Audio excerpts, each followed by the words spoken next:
What's going on, everyone? This is Kevin here, coming at you with my complete review of the Fitbit Ionic. So without further ado, let's dive on in to see if this is worth your hard-earned cash.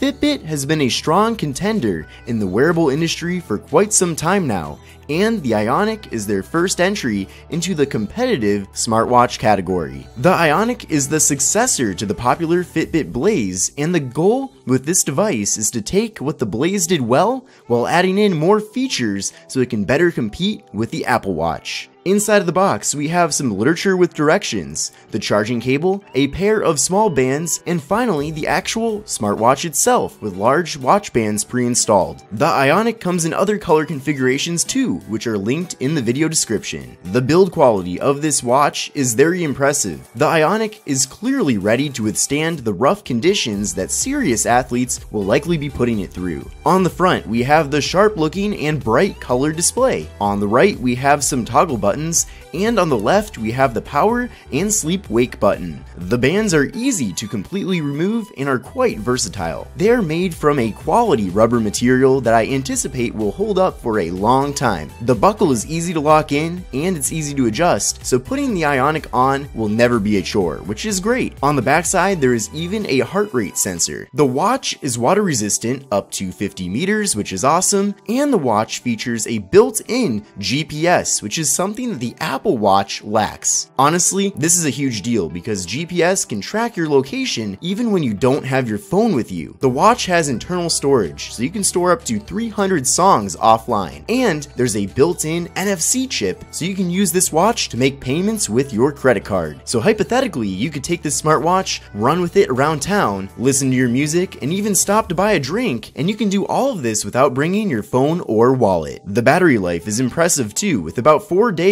of normal usage before it dies. Now let's talk about the software experience. The Fitbit Ionic runs a unique operating system that has been developed by Fitbit.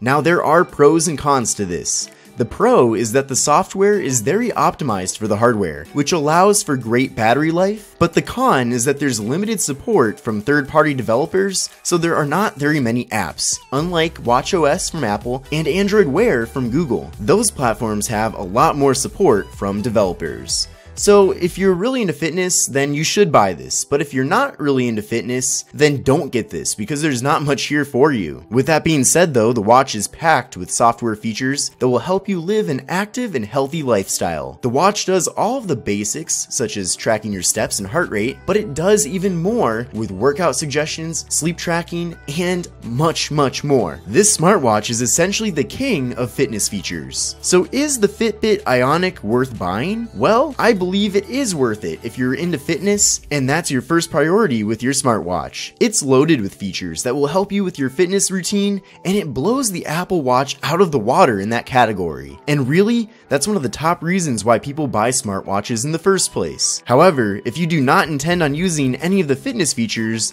then you should go for an Apple Watch or Android Wear device instead. I hope this review helped you, and if you're interested in buying the Fitbit Ionic, then check out the link in the video description, which will take you over to Amazon where you can pick this up at the cheapest price. Thanks again for watching, and comment below if you have any questions.